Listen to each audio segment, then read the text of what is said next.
Bonjour à tous. Alors aujourd'hui, nous recevons deux coachs en orientation et co-auteurs de Anticiper vos études supérieures paru aux éditions Studirama. Donc Valérie Alas-Luquetas, bonjour. Bonjour. Stéphanie Mojmasson, bonjour. Bonjour Aziza. Alors la question qu'on se pose et que tous les lycéens et même parents se posent, c'est comment bien choisir ses spécialités. Alors qu'est-ce que vous pouvez nous proposer? Est-ce qu'il y a des petites astuces? Alors, effectivement, en seconde, on demande aux élèves de faire un choix. Et on demande aux élèves de faire un choix de coloration de leurs 2 années de première et terminale. C'est-à-dire qu'on leur demande de choisir 3 enseignements de spécialité qui vont compléter un tronc commun que tous les élèves inscrits en bac général vont suivre. Tout à fait. Donc finalement, on leur demande de faire un choix, comme par le passé, on demandait de choisir 3 filières, entre 3 filières de bac général. Et qu'est-ce qu'on constate en fait, c'est que le choix qui est proposé en seconde est largement plus varié que celui qui existait auparavant, puisque les élèves ont la possibilité de choisir 11 enseignements de spécialité et dans la plupart des cas, ils ont la possibilité de combiner de manière assez libre leurs 3 enseignements de spécialité. Ce qui veut dire qu'ils peuvent composer un bouquet qui n'existait pas auparavant. Oui, c'est ça. Alors, chaque rectorat s'est assuré que dans chaque territoire, il y ait une offre suffisamment large pour les lycéens. Puisque évidemment dans chaque établissement on ne trouve pas forcément les 11 enseignements de spécialité. Oui, la plupart du temps, un lycée va proposer 7 enseignements de spécialité, certains vont jusqu'à 8, 9 ou 10. Les options qui sont proposées, c'est éventuellement d'aller suivre un enseignement de spécialité au sein d'un autre établissement sur le même territoire, éventuellement des cours à distance. Alors, il faut reconnaître qu'aujourd'hui, ce système n'est pas parfaitement rodé. Hein, il y a encore des choses qui peuvent être améliorées. Mais je dirais aussi, parce que certains disent « oui, mais en fait, tous les choix ne sont pas possibles au sein de mon établissement. Oui. » Et en fait, à nouveau, je tiens à insister sur le fait que le choix est de toute façon beaucoup plus large qu'auparavant.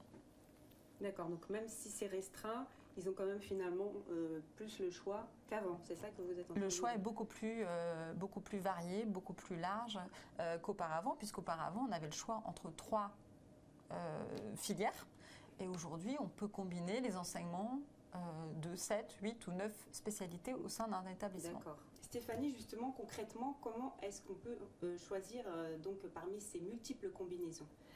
Alors, c'est vrai que ça effraie certains lycéens qui doivent, dès la seconde, formuler donc un vœu de 3 spécialités pour la première.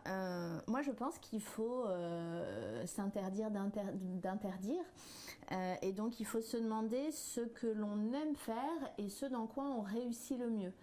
Alors il y a des jeunes qui vont avoir des dominantes très cohérentes et classiques, plutôt littéraires, plutôt économiques, plutôt scientifiques et qui vont peut-être finalement se rapprocher un peu des anciennes filières. D'autres qui vont avoir envie d'associer des spécialités qu'on ne mettait pas autrefois dans la même case, dans le même groupe homogène. Et nous, Valérie et moi, on pense que c'est aussi tout à fait possible, tout à fait autorisé et tout à fait intéressant. Cette réforme est là pour philosophie globale. Je le rappelle, de proposer plus de possibilités, donc ça c'est ce qu'on est en train de dire, donc pourquoi pas associer de l'histoire géopolitique à des humanités, de la littérature et par exemple une grosse dose de maths. Mais elle a aussi pour philosophie de faire en sorte que l'enseignement supérieur ouvre un peu ses chakras et au lieu de sélectionner des jeunes sur une filière de bac, sélectionne des jeunes sur leur personnalité, leurs affinités, leur parcours. Et donc elle va petit à petit amener l'enseignement supérieur à diversifier ses recrutements. Donc nous plaidons pour que les élèves se demandent ce qu'ils aiment, ce dans quoi ils réussissent le mieux et s'autorisent des associations, des combinaisons de spécialités inédites dans l'ancien bac. D'accord, Stéphanie, Valérie, merci.